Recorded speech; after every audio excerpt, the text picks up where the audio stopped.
Évangile de Luc, chapitre 23. Ils se levèrent tous et ils conduisirent Jésus devant Pilate.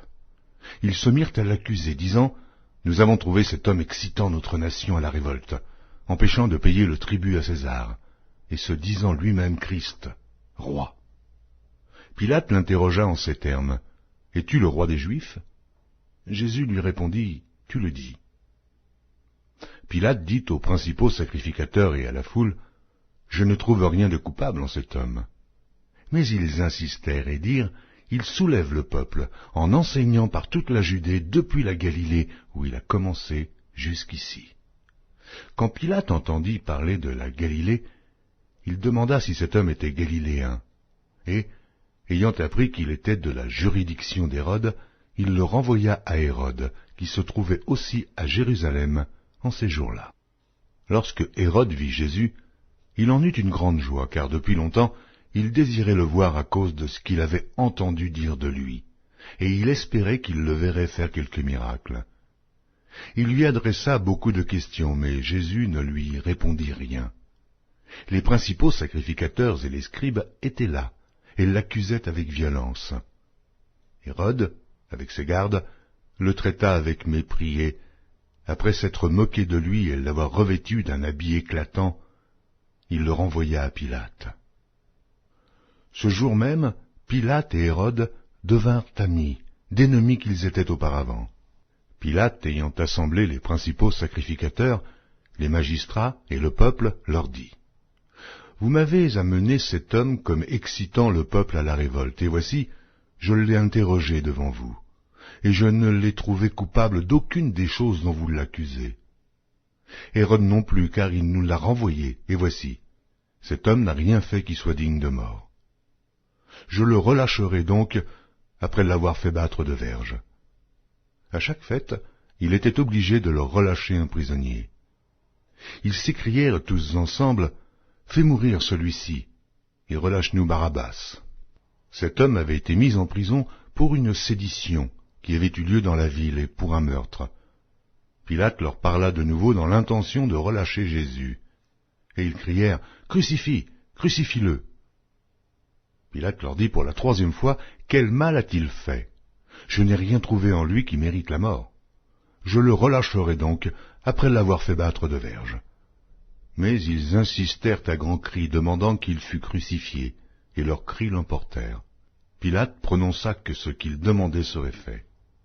Il relâcha celui qui avait été mis en prison pour sédition et pour meurtre, et qu'il réclamait, et il livra Jésus à leur volonté. Comme ils l'emmenaient, ils prirent un certain Simon de Cyrène, qui revenait des champs, et ils le chargèrent de la croix pour qu'il la porte derrière Jésus. Il était suivi d'une grande multitude des gens du peuple et de femmes qui se frappaient la poitrine et se lamentaient sur lui.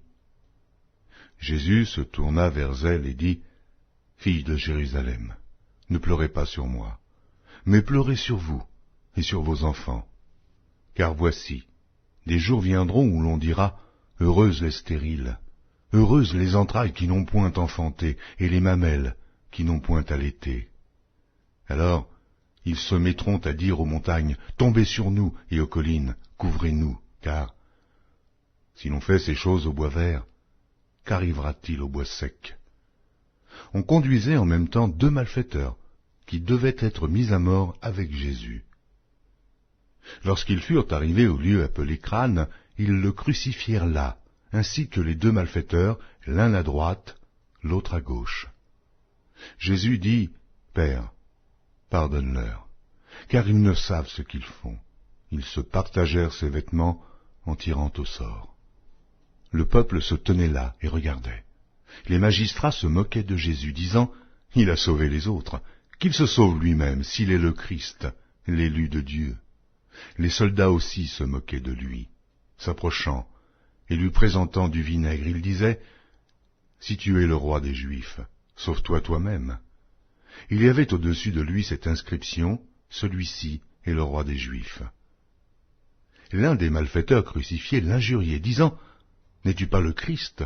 Sauve-toi toi-même et sauve-nous. » Mais l'autre le reprenait et disait : « Ne crains-tu pas Dieu, toi qui subis la même condamnation ? Pour nous, c'est justice, car nous recevons ce qu'ont mérité nos crimes, mais celui-ci n'a rien fait de mal. Et il dit à Jésus, « Souviens-toi de moi quand tu viendras dans ton règne. » Jésus lui répondit, « Je te le dis en vérité, aujourd'hui, tu seras avec moi dans le paradis. » Il était déjà environ la 6e heure, et il y eut des ténèbres sur toute la terre jusqu'à la 9e heure. Le soleil s'obscurcit et le voile du temple se déchira par le milieu. Jésus s'écria d'une voix forte, « Père, je remets mon esprit entre tes mains. » Et en disant ces paroles, il expira.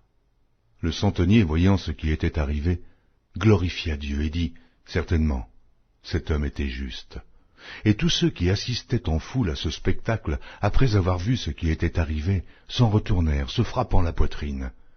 Tous ceux de la connaissance de Jésus et les femmes qui l'avaient accompagné depuis la Galilée se tenaient dans l'éloignement et regardaient ce qui se passait.